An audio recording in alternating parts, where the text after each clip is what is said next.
The house at the end of the lane had always been shrouded in mystery. It stood alone, surrounded by gnarled trees that seemed to whisper secrets to the wind. Most avoided the house, citing strange noises and eerie lights flickering through the windows at odd hours. But one curious soul, Lily, couldn't resist the pull of the unknown. As the sun dipped below the horizon, casting elongated shadows across the lane, Lily decided to investigate. She crept through the overgrown path leading to the house, the air thick with a sense of foreboding. The creak of the front gate echoed through the silence, sending a shiver down her spine. The front door creaked open as if beckoning her inside. With each step across the threshold, the air grew colder, a palpable sense of dread settling in her bones. The interior was frozen in time, cobwebs adorning every corner, and a musty smell lingered in the air. Lily's heart raced as she explored the darkened corridors. Paintings on the walls seemed to follow her with their eyes, their expressions shifting from benign to sinister when her back was turned. A soft whispering echoed through the halls, unintelligible words that made her skin crawl. Suddenly, a chill gripped her, and she found herself in a room devoid of light. She reached for her phone, but the screen remained ominously black. Panic surged as unseen whispers surrounded her, growing louder and more menacing by the second. In the darkness, she felt a presence, an icy breath on the nape of her neck. A voice, hollow and chilling, whispered her name. Paralyzed with fear, she couldn't move, couldn't scream. Then, a piercing scream tore through the silence, and Lily found herself back outside the house, gasping for air. She sprinted away from the accursed place, her heart pounding in terror. Days passed, but Lily couldn't shake the feeling of being watched. Shadows danced at the corner of her vision, and the whispers followed her, haunting her every step. She couldn't sleep, couldn't eat, the memory of that voice etched into her mind. One fateful night, she glanced in the mirror and saw a figure standing behind her, its face twisted into a grotesque mask of malice. It mouthed her name silently before vanishing into thin air. From that night on, Lily was never seen again. Some say she was taken by the malevolent spirit of the house, forever trapped in its dark embrace.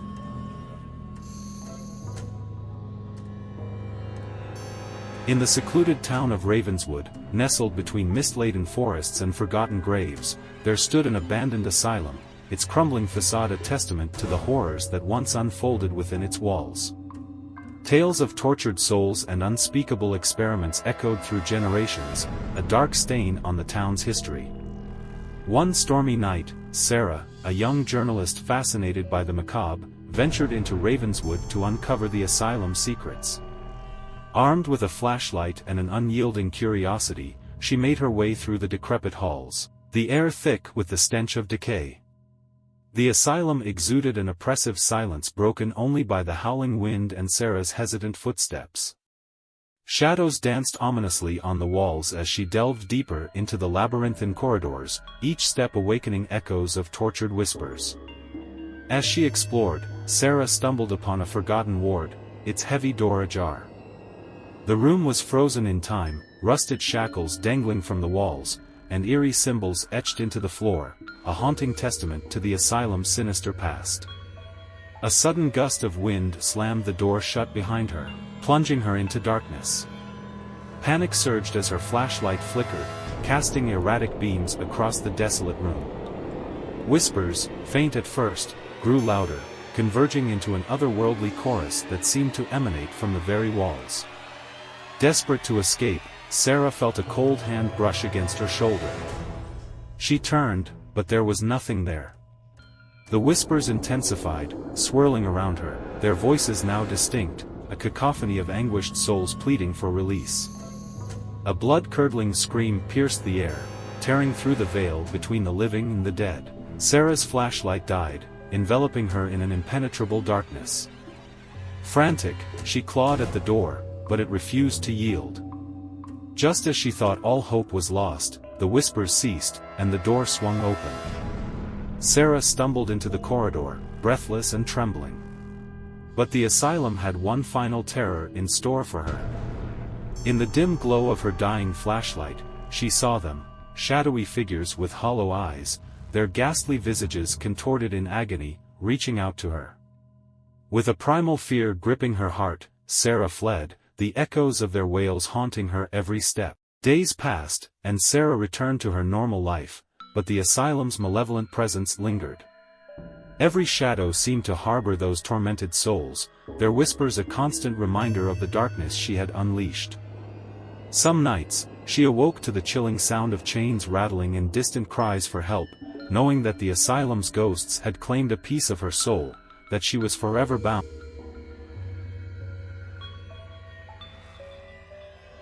In the small town of Blackwood, nestled amidst ancient forests and fog-laden moors, there stood an old, dilapidated mansion that loomed like a sinister sentinel against the night sky. The townsfolk whispered of its cursed history, claiming it was haunted by the vengeful spirit of its former owner, Madeline Hawthorne. Legend had it that Madeline, a recluse shunned by society, dabbled in the dark arts, seeking eternal youth and forbidden knowledge. One moonless night, the mansion fell silent, and Madeline vanished without a trace. Decades later, a group of thrill-seeking friends, Sarah, Alex, and Mark, dared each other to spend a night inside the accursed mansion. Fueled by youthful bravado, they entered the foreboding halls as the clock struck midnight. The mansion exhaled a stale breath of decay, its corridors adorned with portraits of Madeline Hawthorne, her eyes seemingly following their every move. As the night wore on, whispers drifted from the walls, echoing secrets long forgotten. Sarah, drawn by an unseen force, ventured into the attic, where an ancient tome lay open on a pedestal. The pages, inscribed with arcane symbols, seemed to pulse with an otherworldly energy. Against her better judgment, Sarah traced the cryptic words with trembling fingers. A sudden chill swept through the room, extinguishing their flickering candles. Panic-stricken, they tried to flee, but the mansion had other plans. Doors slammed shut, trapping them within its suffocating embrace. As the night deepened, the mansion came alive. Shadows danced along the walls, contorting into grotesque shapes. Whispers evolved into blood-curdling screams that reverberated through the corridors, each cry a chorus of anguish. Mark vanished without a trace, swallowed by the darkness. Sarah and Alex, terror-stricken, sought refuge in the library, hoping for a shred of salvation. But the air thickened with an ominous presence, and Madeline's spectral figure materialized before them, her eyes ablaze with otherworldly fury. In a voice that chilled their souls, Madeline spoke of her thirst for eternal life, her rage at being thwarted by mortal constraints. She demanded a sacrifice to fuel her quest for immortality, a debt to be paid in blood. Desperate and cornered, Sarah offered herself in a futile attempt to appease the vengeful spirit. Alex, paralyzed by fear, could only watch as Sarah was consumed by an ethereal vortex, her agonized screams fading into the night. As the first light of dawn pierced through the mansion's stained glass windows, Alex stumbled out, the sole survivor. But the horrors of that night never left him. Haunted by the specter of Madeline Hawthorne and the chilling fate of his friends, he lived the rest of his days in a perpetual state of fear, knowing that the mansion's malevolent force had claimed more than just their lives.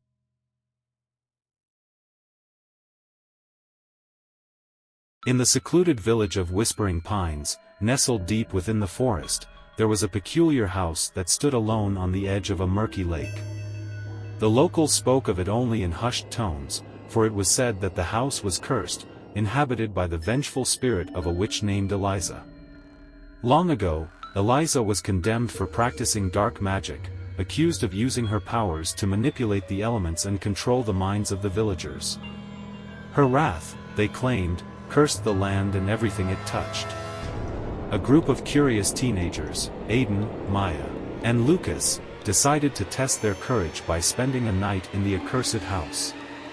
Ignoring the warnings of the townsfolk, they ventured into the overgrown path that led to the decrepit mansion, their hearts pounding with equal parts fear and excitement. As dusk settled, the house emerged from the shadows, its weather-beaten exterior bearing witness to decades of neglect. The air grew heavy, the atmosphere charged with an ominous energy that seemed to seep from the very walls. Inside, the walls whispered ancient incantations, and the floorboards creaked beneath their hesitant footsteps. Shadows danced in sinister patterns, and the temperature plummeted, chilling them to the bone. Aiden, the most skeptical of the group, scoffed at the superstitions. He dared Eliza's spirit to reveal itself, taunting the darkness that enveloped them. Suddenly, the room plunged into darkness, extinguishing their feeble light sources. Panic-stricken, they fumbled for their flashlights, but the darkness was absolute. Whispers slithered through the air, growing louder and more menacing. A voice, ethereal and laced with malice, echoed from the depths of the house, weaving a haunting melody that sent shivers down their spines. Maya's flashlight flickered to life, revealing ghastly apparitions, Eliza's spectral figures gliding toward them, their eyes glowing with an otherworldly fervor. Frozen in terror, the trio watched as the spirits drew closer, their spectral hands reaching out as if to claim the trespassers for eternity. Aiden screamed for help, but his voice was drowned by the cacophony of unearthly whispers. Maya and Lucas scrambled to flee, their path blocked by an unseen force. A vortex of chilling winds enveloped them, sucking them into a vortex of darkness.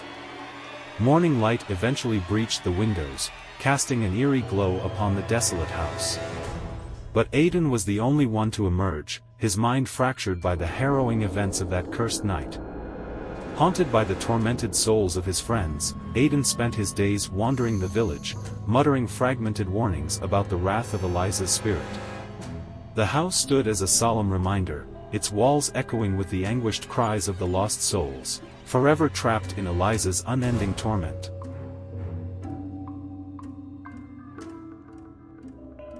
Amidst the rolling hills of a forgotten countryside lay an abandoned village, its remnants veiled in an eerie silence. Legends whispered of a curse that had befallen the land, the origins lost to time. But one tale endured, the story of the Forsaken Grove. In the heart of the village stood a gnarled and ancient oak tree, its branches contorted like skeletal fingers against the moonlit sky. Locals spoke of the tree's malevolent spirit, warning against venturing near it after dusk. Amelia, a curious traveler with an insatiable thirst for the unknown, stumbled upon the forsaken village during her journey. Drawn by the allure of the macabre, she disregarded the warnings, determined to uncover the truth behind the village's tragic fate. As twilight descended, Amelia reached the grove. The air grew thick with an oppressive darkness, and the rustling leaves seemed to murmur a foreboding warning. Undeterred, she pressed on, her footsteps echoing through the desolate landscape.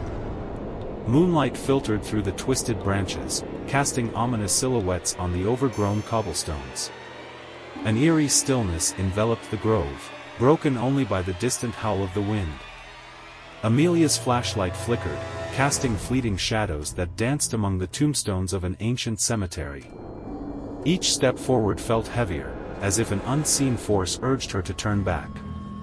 Suddenly, a whisper, a soft, haunting melody, echoed through the grove. Amelia froze, her heart pounding against her chest. The melody grew louder, a haunting lullaby that seemed to emanate from the depths of the cursed oak.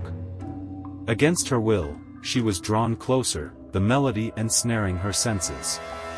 Shadows coalesced around the tree, forming twisted figures that swayed in time with the haunting tune. A spectral figure materialized, a woman, ethereal and sorrowful, her eyes pools of darkness. Her mournful song spoke of betrayal and anguish, of a curse that bound her to the grove for eternity. Amelia tried to flee, but an invisible force held her captive. The spectral woman's voice pierced her mind, weaving a tapestry of horror that threatened to engulf her sanity. With a blood-curdling scream, Amelia tore herself away, sprinting through the grove. The haunting melody echoed behind her, seeping into her very soul. She emerged from the grove, breathless and trembling, but the curse had latched onto her spirit. From that night on, the haunting melody haunted her every waking moment, a constant reminder of the forsaken grove and the tormented souls trapped within.